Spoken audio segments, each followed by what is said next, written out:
विपश्चम सहेलिया पंचम करत श्रृंगार हे गवरी तोड़ी राम कली घेरा मेघ मला हे रूहुरा सच्चा सुर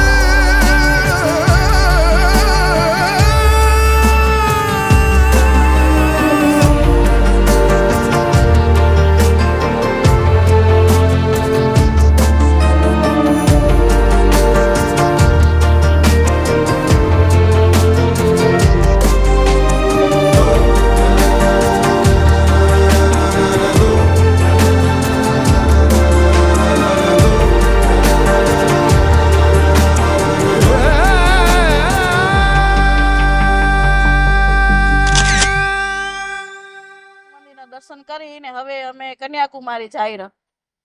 કન્યાકુમારીનો ઇતિહાસ એવો છે કે બાણાસુર નામનો એક દૈત્ય હતો.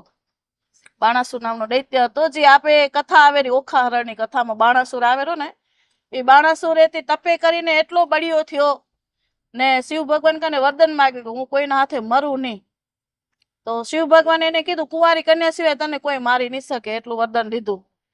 હવે એનામાં બળ બહુ આવી ગયું એટલે પ્રજાને બહુ હેરાન કરવા લાગ્યો. એટલે શિવ ભગવાને એમ થયું કે હવે આનો નાશ કેમ કરવો એમ. એટલે પાર્વતી માતાને કીધું કે તમે કુંવારી કન્યાનું સ્વરૂપ ધારણ કરો અને કુંવારી કન્યાનું સ્વરૂપ ધારણ કરીને એ ત્યાં કને ફરતા હતા તો આ અસુર આવ્યો તો એ કન્યાના રૂપમાં મોહિત થયો. એટલે કન્યા રૂપે પાર્વતીજી હતા એને કીધું કે તું મને યુદ્ધમાં જીતી શકે તો હું તારી સાથે લગ્ન કરીશ. અને કુમારી કન્યાનું ને બાણાસુરનું યુદ્ધ થયું.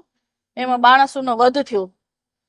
પછી પાર્વતી માતા હતા ત્યાં કને પોતાનો પ્રિયતમને મળવા માટે શંકર ભગવાને આજીજી કરી કે હું કુંવારી કન્યા તો હોઉં પણ હવે તમે મારી સાથે લગ્ન કરવા આવો. એટલે ભોળાનાથ લગ્ન કરવા આવતા હતા તો રસ્તામાં એને દુર્વાસા ઋષિ મળ્યા. તો એને એમ થયું કે જો દુર્વાસા ઋષિ સાથે વાતચીત નહીં કરું તો દુર્વાસા સાપ દેશે અને સમયસર ઓય નહીં પહોંચું તો એ મુહૂર્ત વીતી જશે.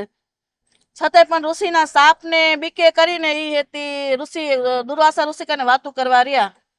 ત્યાં કુંવારી કન્યાને સમયસર મહાદેવજી ન પહોંચતા કુંવારી કન્યાએ પોતાના શરીરનું દેહ એકને વિલીન કરી નાખ્યો હતી. અને ભોળાના જે સમયમાંથી આવ્યા તો કુંવારી કન્યા તો પોતાનો દેહ વિલીન કરી નાખ્યો હતો. પછી પોતાની ઈચ્છા શક્તિએ કરીને ત્યાં કને કુંવારી કન્યાનું સ્વરૂપ બનાવી અને જે ત્યાં કને લગ્નનો સામાન હતો ચોખા અને કંકુ ને એ બધું કન્યા અને ચોખા કંકુ બધું હતું એ દરિયામાં એક વિસર્જન કર્યું. એટલે એક એમ થાય કે કુંવારી કન્યાનું સ્થળ કે ત્યાં કને પરણ્યા નથી પાર્વતી માતા એટલે કુંવારી કન્યા તરીકે કહેવાય. અને એવું કહેવાય છે કે ત્યાં કને મંદિર છે એમાં તપોમૂર્તિ હે જ્યાં પાર્વતી માતાએ તપ કર્યું હતું. અત્યારે એ દેવીને એટલા બધા શણગાર ધરાવવામાં આવે કે પૂર્વનો જે દરવાજો હોય ને બંધ રાખવામાં આવેલો કે વાણ માર્ગોને એમ થાય કે અહીંયા કને ક્યાંક પાવરખાનું હે એટલે એ ભૂલી જાય એના સારું કરીને પણ દેવીને એટલા બધા શણગાર સજાવવામાં આવે. હવે ત્યાં જઈને દર્શન કરશું ને ત્યાંનો અનુભવ લેશું કે હકીકતનું શું છે. આવી રીતે કુંવારી કન્યાનો તે ઇતિહાસ છે. રામ નામ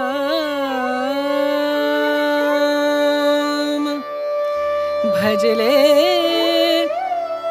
રામ નામ સુખધામ ભજલે રામ નામ સુખધામ ભજલે રામ નામ સુખધામ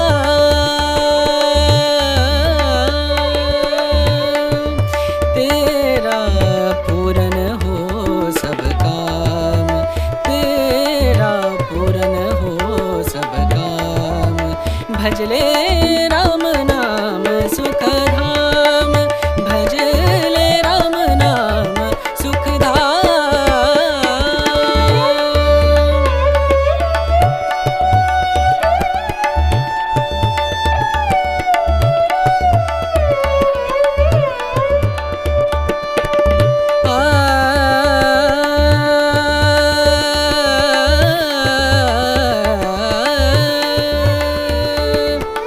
સંત સમાગમ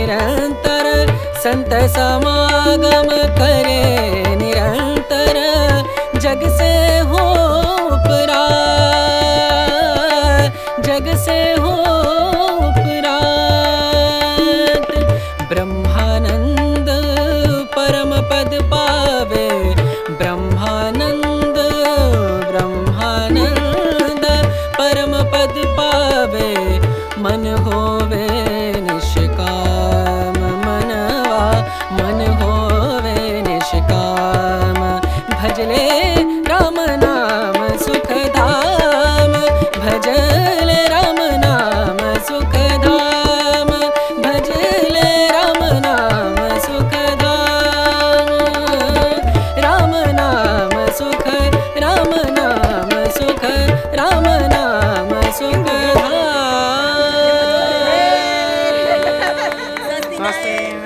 कराय ना